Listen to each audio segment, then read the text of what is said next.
پڑھو اپنے حبیب کی زندگی، آپ کے خاص اور آپ کے عالی اخلاق اور آپ کے میٹھے بول اور آپ کا حسن سلوک اور غیروں کو اپنا بنا لینا، دشمن کو دوست بنا لینا۔ آپ نے فرمایا اسلام کا سب سے مضبوط عمل کیا ہے؟ صحابہ نے کہا نماز، ہم نے کہا نہیں، جہاد نہیں، روزہ نہیں، حج نہیں، صدقہ نہیں۔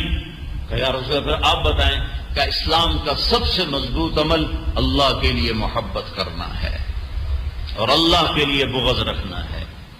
اللہ کے لیے بغض ایک واقعے سے بتاتا ہوں، ویسے سمجھنا مشکل ہوگا۔ خیبر کی جنگ میں حضرت علی اور یہودی کی پنجہ آزمائی ہوئی۔ رسول نے یہودی کو گرایا اور سینے پر چڑھے قتل کرنے، تو اس نے منہ پہ چھوک دیا تو چھوڑ کے کھڑے ہو کہ چلو دوبارہ۔ کہنے لگا کیوں؟ کہ پہلے میں تمہیں اللہ کے لیے قتل کر رہا تھا، جب تم نے میرے منہ پہ تھوکا تو مجھے غصہ آ گیا ذاتی، اب یہ قتل میری ذات کی وجہ سے ہوتا، اللہ کی وجہ سے نہیں، لہذا ہم دوبارہ لڑیں گے۔ انہوں نے کہا یہ پڑی تلوار مجھے کلمہ پڑھا تھا۔ یہ ہے بغض للہ۔ تو بھائیو آج میرے دیش کو بڑی ضرورت ہے محبت کی، نفرتوں نے آگ بھڑکا دی ہے۔ خاص طور پر یعنی کراچی شہر تو خاک و خون میں لوٹ رہا ہے۔ ہم سب گناہ گار، اللہ کی بارگاہ میں توبہ کریں، اللہ کے سامنے روئیں دھوئیں، محبت پھیلائیں اور اس دعوت کی محنت کو لے کر گھر گھر در در پھریں۔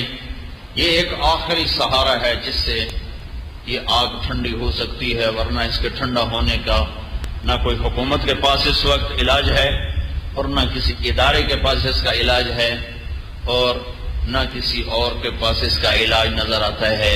یہ تبلیغ کا کام ایسا ہے کہ یہ نفرتوں کو مٹا دے۔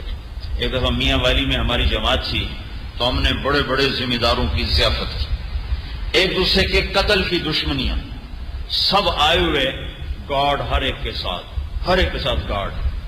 تو قدرتی کھانے پر دو دشمن آمنے سامنے بیٹھ گئے کھانے پر۔ تو وہ ایک اس کو کہنے لگا اونتا میں تیرے ہاتھوں مریا نہیں کہ دیں زہر تو نہیں بچ سٹے ہویا، ویسے تو میں تیرے ہاتھوں قتل نہیں ہو سکا، تو کہیں اس میں تم نے زہر تو نہیں ملایا؟ نہیں یہ تبلیغ والوں کی روٹی، تو بھی کھا میں بھی کھانا، آپ چنگے ہو جیسا۔ تبلیغ کی محنت میں یہ آس ہے کہ اگر آپ سنجیدگی کے ساتھ اس دعوت کی محنت کو کرو تو یہ فتنے در سکتے ہیں، ورنہ یہ حکومتوں کے بس کی نہیں ہے۔ جب تک دل اللہ سے نہیں جڑتا تو آپ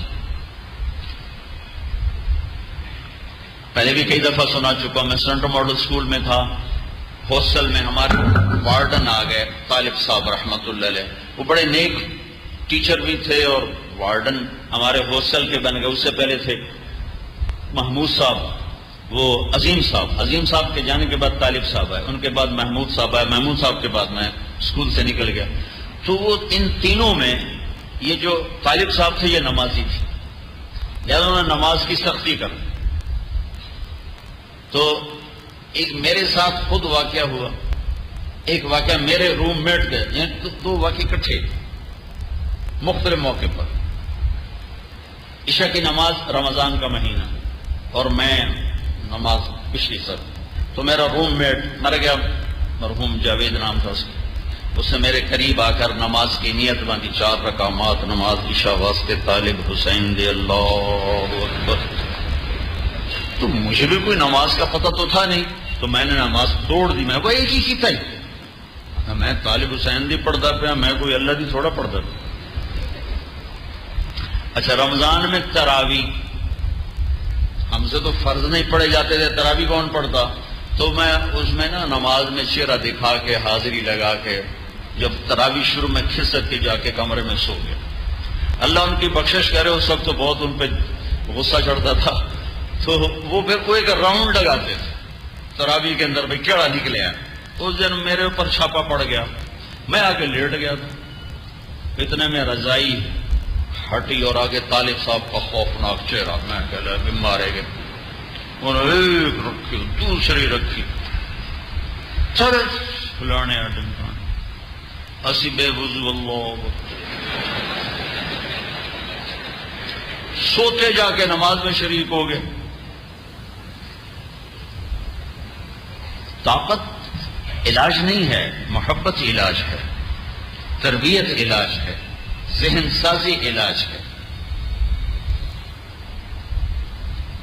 ذہن سازی کے بغیر زندگیوں کے رخ نہیں بدل سکتے. مذہبی جماعتیں ساری بھی اکٹھی ہو جائیں، یہ اسلام نہیں لا سکتے.